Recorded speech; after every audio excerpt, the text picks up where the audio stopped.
안녕하세요. 전주스타 피부과 의원 대표원장 피부과 전문의 나현민입니다. 아토피 피부염 환자를 위한 실생활 가이드북에 대해서 이제 알아보고 있습니다. 오늘은 목차에서 두 번째 파트 아토피 피부염 치료에 대해서 알아보도록 하겠습니다. 파트 2 아토피 피부염 치료에서 단계별 아토피 치료 소개에 대해서 설명드리겠습니다. 아토피 피부염은 다양한 원인으로 생기기 때문에 한 가지 치료로 더 일관되게 반응을 보이지 않습니다. 또한 일시적인 호전을 위한 치료가 아니라 장기적인 관점에서 꾸준히 치료하는 것이 중요하고요. 각각의 환자의 병력, 그 다음에 병변이 얼마큼 분포를 하는지, 중증도를 평가해서 거기에 맞는 단계에 맞춰서 치료가 필요합니다.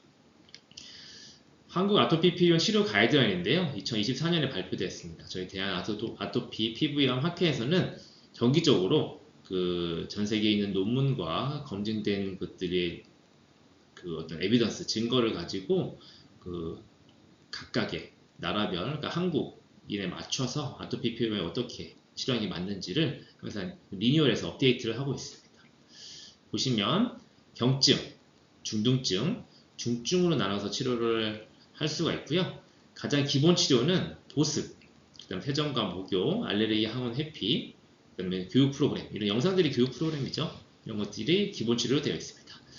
제 유튜브에는 이 치료 가이드라인에는 각각의 하나씩 주제별로 자세히 다루는 곳이 있기 때문에 자세하게 내용을 보시려면 그 유튜브 영상을 보시면 되겠습니다. 그다음에 국소 치료에는 우리가 일명 얘기하는 국소 코르티코스테로이드, 스테로이드 제제죠. 급성 및 재발 예방에 쓰고, 그 다음에 이제 유지요법을 쓰는 것 중에는 국소 칼슘유린 억제제, 우리 상품명으로는 엘리델, 프로토픽이 있습니다. 또한 수포 밀폐요법이라고 해서 진물이 많이 난다든지 급성 변변일 때 치료하는 드레싱 방법이 되겠습니다. 전신 치료로는 기본 전신 작물이 있고, 또한 최근에 나온 새로운 약제들 6가지가 있죠. 이 6가지 약제들이 가이드라인에 들어와 있습니다. 또한 기타 치료로는 농가진이나 감염 상태가 있을 때 항생제, 그다음에 증상치료에 가려움증이 항히스타민제, 그리고 얼굴목에 특히 성인 아토피 피부염에 많이 나타나는 말라세지나 이런 것들을 조절하기 위해서 항진균제, 그리고 뭔가 면역요법, 특히 진먼지 진드기의 항원에 양성이 있는 분들에게 특정 대상에 하는 면역요법이 있고요. 그 다음에 보조요법을 쓰는 것은 프로바이오틱스와 프리바이오틱스, 유산균제제를 얘기를 하죠. 그리고 달맞이꽃 종자요, 오메가6 지방산, 3 지방산, 이것들이 제가 각각이 다 다뤘습니다. 또 비타민 T 이런 것들이 언급이 되어 있습니다. 아토피 피부염 치료는 각각의 이제 맞춰서 개별로 맞춰서 해야 됩니다. 그래서 특히 생마제제라고 하죠. 거기에 제거제제 최신 약물들도 중등도 이상의 아토피 피부염에 사용을 해볼 수가 있습니다. 가이드라인에 명시되어 있고요. 그러면 이제 국소 치료 및 기본 치료 대해서 하나씩 보도록 하겠습니다. 피부 보습, 아무리 강조해도 지나치지 않죠. 가장 중요한 기본 치료라고 보시면 되겠습니다. 아토피 치료의 가장 기본적인 요소의 보습이 되겠고요. 바르는 것 중에 국소 칼슘유린 억제제, 국소 면역 조절제라고 해서 보통 처방하는 약 중에서 엘리델 프로토픽을 얘기를 합니다. 스테로이드 대용제로도 많이 쓰고 있고요. 효과는 중간 정도 강도의 스테로이드와 비슷하거나 해서 장기간 사용해도 상대 부작용이 적습니다. 그래서 수개월 이상 사용해도 무방하고요. 스테로이드 연고를 쓰고 나서 국소제제 스테로이드를 쓰고 나서 좋아진 후에 유지요법으로도 많이 쓰고 있습니다. 하지만 피부가 두꺼운 부위나 흡수가 잘 안돼서 효과가 떨어질 수도 있습니다. 또한 눈주위라든지 이런 데 자극이 초기에 있을 수가 있어서 주의가 필요합니다. 항히스타민 가려움증 목적으로 하는데요. 단순히 아토피 피부염의 가려움증을 조절하는 데는 좀 효과가 떨어질 수가 있습니다. 왜냐하면 아토피 피부염은 전신 염증에 의한 가려움증이기 때문에 일반적으로 알레르기 항원이나 알러지 비염, 천식 이런 유발되는 거에 근원된 그런 것에 치료를 쓰이는 항히스타민제가 보호조 듣지 않을 수 있으나 비염이나 어떤 특정 가려움증에 유발되거나 천식 이런 것들 알러지 질환들이 같이 동반됐을 때, 결막염이 동반됐을 때는 좀 도움을 받으실 수가 있습니다. 또한 졸리실 수가 있기 때문에 가려움증이 심한 저녁이나 자기 전 복용에 꼭 권장을 하고요. 항히스타민제로부터 1세대, 2세대로 나누기도 하는데요. 그래서 일부러 1세대, 더 졸음 증상이 많이 오는 1세대를 자기 전에 투여를 하도록 합니다. 하는 것도 도움이 될 수가 있습니다. 2차 감염, 그 아토피 피부염은 세균 감염, 뭐 농가진 등의 세균 감염, 그리고 헤르페스와 같은 2차 그 바이러스 감염, 그다음에 진균 감염 등이 감염이 되기가 더 쉬운데요. 왜냐하면 피부 장벽이 약하기 때문에 밖에서 이런 감염 질환에 대한 방어력이 떨어지게 되겠습니다. 그래서 이런 것들은 그 감염 질환 정말 명확하게 감염 질환이 피부과 전문의 판단에 있다고 했을 때는 그 항생제, 항진균제, 항바이러스제 등을 적절히 사용을 해볼 수가 있습니다. 예, 국소 코르티코스테로이드, 곡소 스테로이드. 기본 중에 기본입니다. 아토피 피부염에 스테로이드를 좀 터부시하거나 그 금기시에서 보호자분들이 특히 소아 보호자분들이 이걸 안 바르시려고 하시는 분들이 있으신데 적절하게 의사 관찰하에 단기간에 쓰거나 유지요법으로 좀 적절히 용법으로 교육을 받으셔서 쓰시는 경우에는 염증을 한 번에 가라앉혀주고 조절을 적절하게 할 수 있는 그 이만한 제재가 없습니다. 항염증, 이 가장 강력한 항염증 작용을 할 수 있고요. 혈관 수축과 면역 억제 작용을 합니다.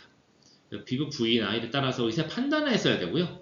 너무 과잉으로 과도하게 횟수를 과도하게 바르거나 장기간 발랐을 때 피부가 이제 얇아지거나 털이 많아지거나 모세혈관 확장증, 그다음에 스테로이드 여드름 같은 부작용이 발생할 수 있기 때문에 꼭 피부과 전문의의 관찰하에 쓰시도록 권장드리겠습니다.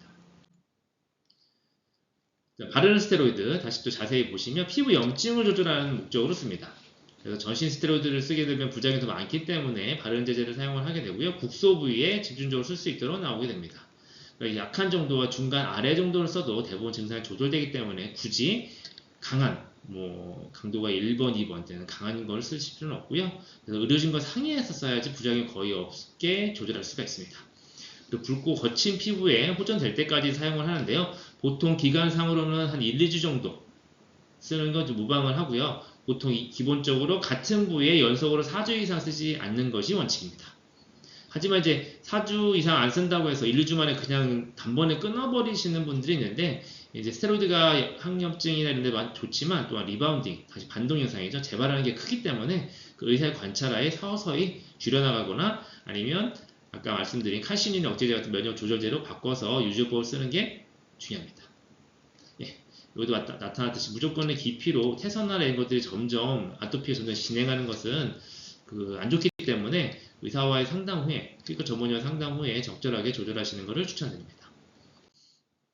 올바르게 발행한 방법 보시면 적절한 강도를 적용을 해야 됩니다. 부위별로, 연령별로, 중증도별로 가를 수가 있는데요. 피부과 전문의 진단을 받고 거기에 맞춰서 적절히 처방 받으시면 되겠습니다.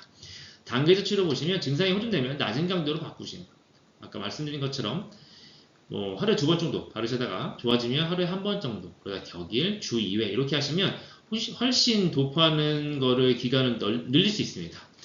저 같은 경우에는 하루에 1, 2회씩 하루에 1, 2회씩 1, 2주 정도 급성 변변에 바르고 조절이 되면 하루에 1번 정도로 줄이면서 국소 칼슘 억제제를 같이 병합을 합니다. 아침에 국소 스테로이드를 쓰고 저녁에 국소 칼슘 억제제를 쓰거나 그렇게 쓰다가 아예 좋아졌다. 아예 좋아지면 국소 칼슘 억제제를 거의 주 5일 이상 쓰고 주 2회 정도 좀 강하게 아직 남아있거나 재발하는 부위가 있는 같은 경우에는 날짜를 정해서 예를 들어 수요일날, 일요일날 이렇게 2번 정도씩 스테로이드 원고와 국소 칼슘 억제제를 같이 병합해서 쓰면 훨씬 장기간 재발을 적게 하면서 스테로이드 부작용을 줄일 수가 있습니다.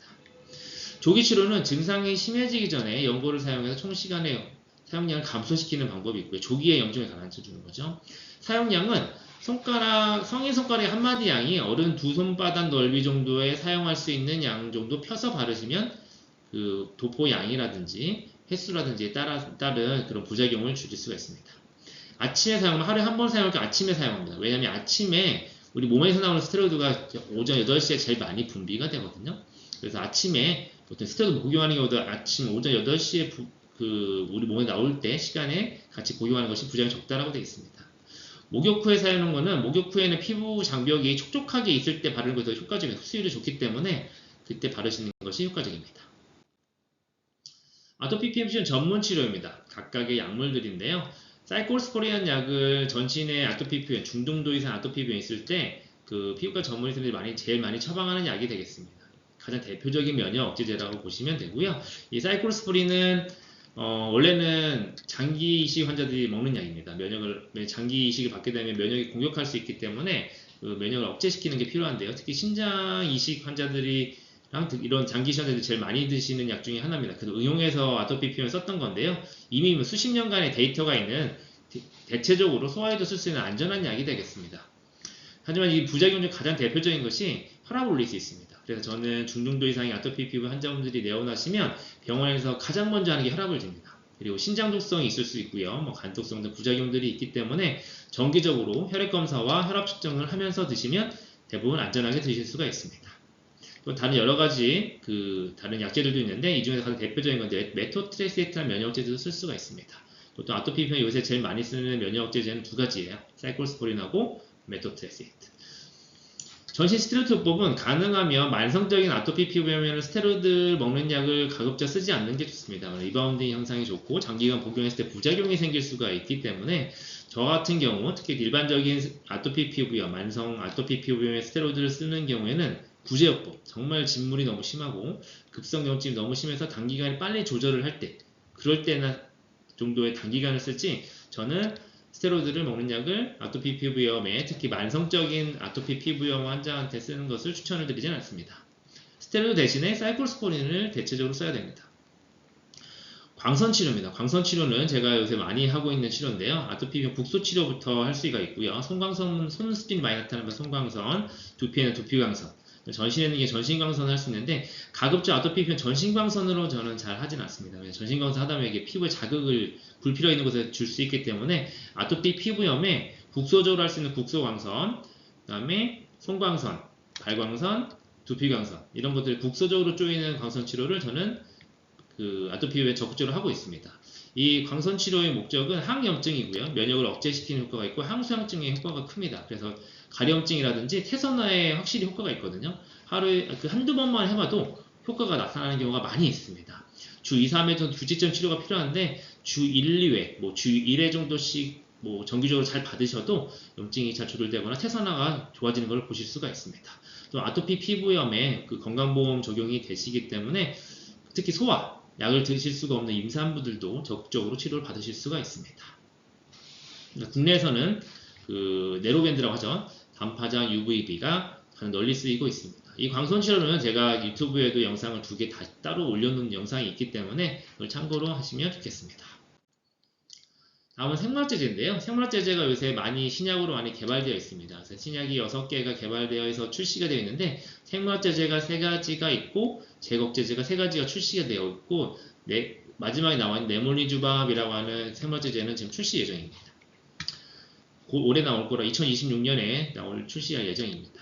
첫 번째 하나씩 보시면 듀필루마비라 해서 가장 먼저 나온 신약 제제가 되겠습니다. 아토피 피부의 가장 대표적인 물질의 면역 물질인 4번하고 13번, 인터로킨 4번하고 13번 물질을 선택적으로 억제시키는 면역 제제가 되겠습니다. 생물학 제제가 되겠고요. 두 번째 트랄로키누막, 아토피 피부 염증 반응을 갖는 13번 물질을 막아주는 제제가 되겠습니다. 그리고 레브리키즘밥도 13번 물질을 차단시켜주는 제제고, 네몰리주밥은 가염증에 직접적 연관이 있는 31번 물질을 막아주는 면역 치료제, 생물 제제가 되겠습니다. 그 다음에 알약입니다. 제거제제는. 제거제제라는 것은 좀 어려운데요. 기존으로 설명을 드리기에는 뭔가 아토피 피부염을 일으키는 염증 신호 전달을 차단을 시켜주는 경구약제가 되겠습니다. 국내에는 3가지 약제가 허가되어 있고요. 중등도 이상에서 사용을 할 수가 있습니다. 하루에 하나씩 복용하시는 약이 되겠습니다. 악화 때 관리는 어떻게 하느냐? 아토피 피부염은 치료가 잘 된 것 같다도 이미 정상 피부처럼 보여도 밑에 불이 날 준비를 하고 있습니다. 이미 염증 세포들이 면역 반응을 보이고 있거든요. 그래서 현재 치료법으로는 증세 나타날 때 완화시킬 수 있는 반복적으로 악화를 차단하는 데는 한계가 있기 때문에 정기적으로 아토피 피부염은 유지관리가 필요한 질환이 되겠습니다. 이 신약들을 또 잘 이해를 하도록 제가 다음 장에 또 설명을 해놨거든요. 다음 장에 다시 또 설명을 드리도록 하겠습니다. 간단하게 이제 면역 반응, 아토피 피부염 가장의 핵심적인 면역 물질들이 결합하는 것을 모식화한 건데요. 아까 말씀드린 것처럼 아토피 피부염 가장 핵심적으로 작용하는 면역 물질은 4번하고 13번입니다. 그래서 이 4번하고 13번만 막는 약이 두필루마비라 되겠습니다. 그리고 이 상품명은 두피젠트가 되겠고요. 그 다음에 트랄로키누밥은 이 13번 물질만 맞습니다. 이 13번 면역 물질이 피부 표면에 더 농도가 많다고 알려져 있거든요. 상품명은 아트랄자 주사가 되겠습니다. 또한 13번 물질을 막는 레브리퀴즈맙이라고 하는 상품명으로는 에클리스라는 주사가 있고요. 그리고 아까 말씀드린 가려움증을 유발하는 거에 직접적인 면역 물질인 31번을 막는 네물리즈맙이라고 하는 생물체제가 출시 예정입니다.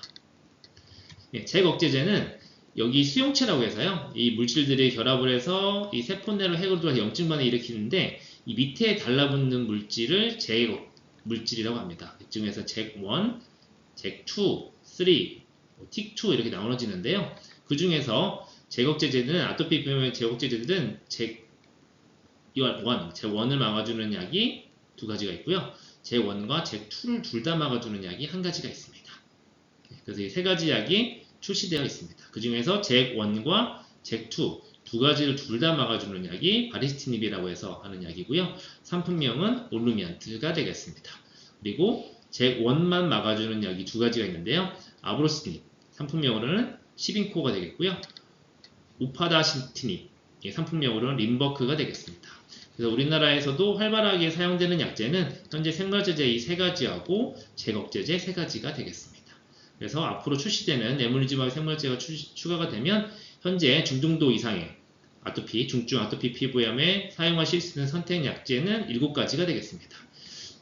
아토피 피부염은 일관되게 반응을 보이지 않고 치료가 어려운 이유가 이렇게 다양한 면역물질이 관여를 하면서 임상 형태에 따라서 반응이 다 제각각이기 때문에 환자별, 개별적으로 맞춰서 약제를 선택하는 게 굉장히 중요하고요. 그럼 약제를 선택할 때 그 의료진의 경험이 굉장히 중요합니다. 정답이 없습니다. 그래서 저도 아토피 피부염 치료가 제일 어렵다라고 생각을 하고 있는데요. 그래서 경험이 풍부한 의료진과의 상담을 통해서 나에게 잘 최적화된 그런 약제를 선택을 하시는 게 좋고, 요새는 이게 장기적으로 유지 관리를 할 수 있는 약들이 이미 나왔기 때문에 예전에 치료하는 아토피 피부염과 치료 패러다임이 완전히 바뀌었습니다. 그래서 적절하게 이런 이제 안전하면서 장기간 데이터들로 이미 안전하게 검증이 된 약들로 아토피 피부염이 더 심하게 진행되지 않게 유지 관리할 수 있는 약들을 선택해서 받으셨으면 좋겠습니다. 이상으로 아토피 피부염의 치료법에 대해서 단계별로 하나씩 알아봤는데요. 다음은 스타원장 남현미 유튜브 계정 소개입니다. 구독과 알림 설정을 해주시면 실시간으로 유익한 건강 정보를 확인하실 수가 있습니다. 지금까지 스타원장 남현미였습니다. 감사합니다.